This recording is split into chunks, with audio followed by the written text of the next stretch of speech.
Can I start ma'am? हाँ जी, please 1 minute वो दे दीजिए। As you can start.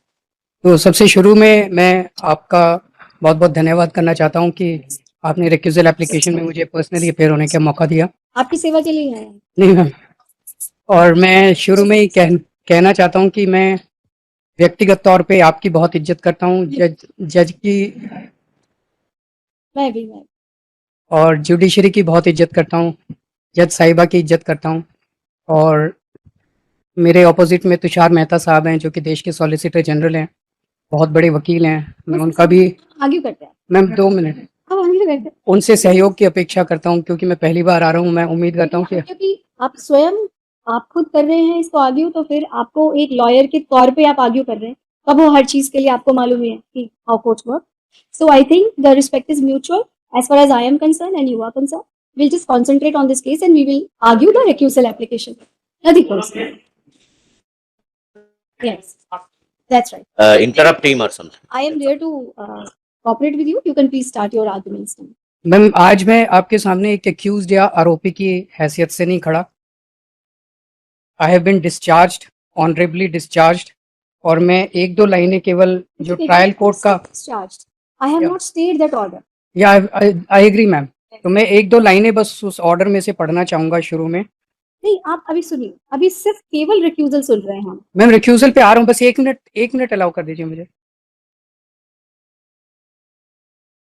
Ma'am trial court ने लिखा है, बस एक दो लाइनें पढ़ूंगा। This court is left in no manner of doubt that the prosecution case does not disclose even the threshold of a prima facie suspicion, far less the grave suspicion mandated by settled principles of criminal We come jurisprudence. to it later, Mr. Kejriwal. Please, let's concentrate. That's why we are before the court challenging. See, I'm coming to that. He may say why this bench should not hear it. That's all. Mr. Mehta, I am going to speak to him. Now, Mr. Jain, are you assisting him? So, no. I'm so sorry. Once a litigant is allowed to, he says, I have not authorized anyone, means that he is not authorized by anyone. He hasn't authorized anyone. So, we'll not do that. Proxy नहीं करेंगे हम. किसी के लिए भी नहीं. I'm sorry. मतलब, please. नहीं, आप मुझे तो कह ही नहीं सकते. मुझे क्या कहेंगे आप? But देखिए मिस्टर केजरीवाल, हम लोग रिक्यूजल पर आज सुन रहे हैं। मैं रिक्यूजल पे ही आ रहा हूँ। रिक्यूजल पर हम सीधा ही आएंगे। मैं सीधा ही आ जाऊंगा रिक्यूजल पे। मैम थोड़ा सा हल्का सा बैकग्राउंड मुझे बताना पड़ेगा मैम, थोड़ा सा। क्योंकि मैं ये फाइल को पढ़ चुकी हूँ। मैम आप पढ़ चुके हैं। मैम 2 मिनट दे दीजिए मुझे, 2 मिनट मुझे सुन लीजिए। सुनाइए। ट्रायल कोर्ट ने 3 नवंबर से 12 फरवरी के बीच में 3 महीने डे टू डे बेसिस पे हेयरिंग्स की, 40,000 पन्नों के एविडेंस पढ़े, और उसके बाद उन्होंने हम लोगों को डिस्चार्ज किया। और उसमें एक ही लाइन में पढ़ रहा हूँ, the investigation appears to have proceeded on a pre determined trajectory. तो ट्रायल कोर्ट का ये कहना है कि ये सारा पहले से प्री मेडिटेटेड था और इन लोगों को फंसाया गया। इस ऑर्डर के खिलाफ सीबीआई ने इस ऑनरेबल कोर्ट में क्रिमिनल रिवीजन पिटीशन। आप ना आईटी से किसी को बुलाइए और बोलिए इन सबको म्यूट कर देंगे, जब तक हम नहीं बोलेंगे वो तब तक कोई नहीं बोलेगा। 9 मार्च को इस केस की इस ऑनरेबल कोर्ट में पहली सुनवाई हुई। 9 मार्च को जब सुनवाई हुई, इस कोर्ट में सीबीआई के अलावा कोई और पार्टी मौजूद नहीं थी।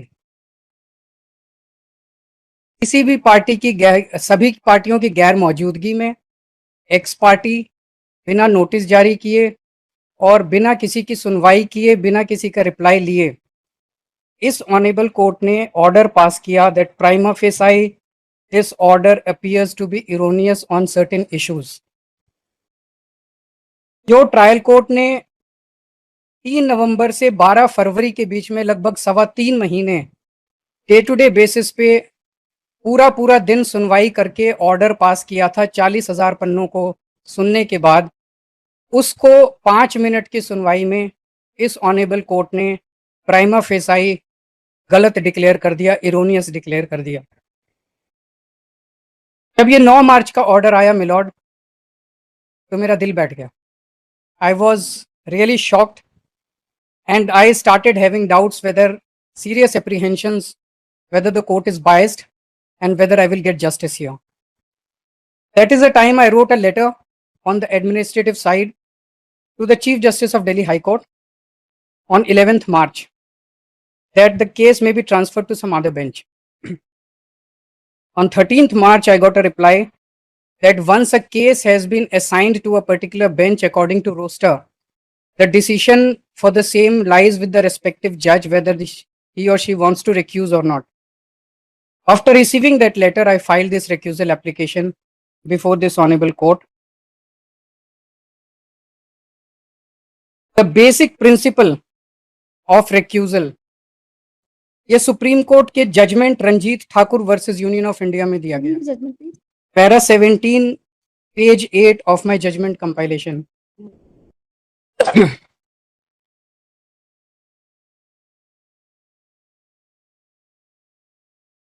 Para number? Para 17, page 8 of judgment compilation. Yes. Ranjit Thakur versus Union of India. As to the tests of the likelihood of bias, what is relevant is the reasonableness of the apprehension in that regard in the mind of the party.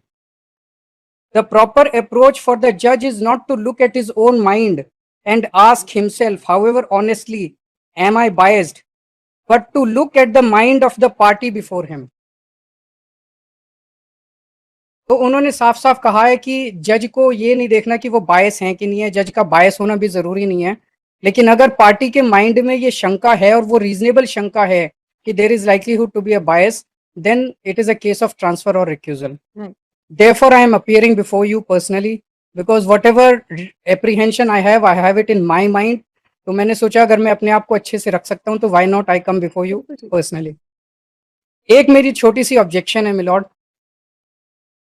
मेरे mind में जो apprehension है वो और ये recusal application is between the court and the party. CBI has no locus in this. CBI should not be made a party in this. First of all, I would like to rely on the case of Satinder Jain versus ED.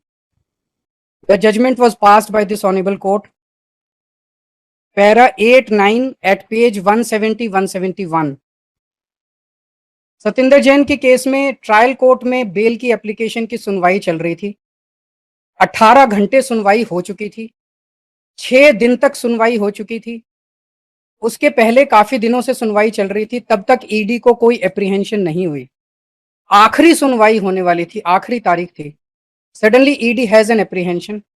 They go to the district जज. District judge allows the transfer. The matter comes before this honorable court, and this honorable court grants judgment in favor of ED. उस case में और मेरे case में बहुत ज्यादा similarities हैं. उस केस में इस ऑनेबल कोर्ट ने कहा था, question is not of integrity और अपराइटनेस ऑफ द जज, which applies here also. Question is not of integrity or uprightness of the judge. The question is an apprehension in the mind of a party. In that case, it was ED. In this case, it is me. The question is an apprehension in the mind of the party. In that case also, this court relied upon Ranjit Thakur versus Union of India.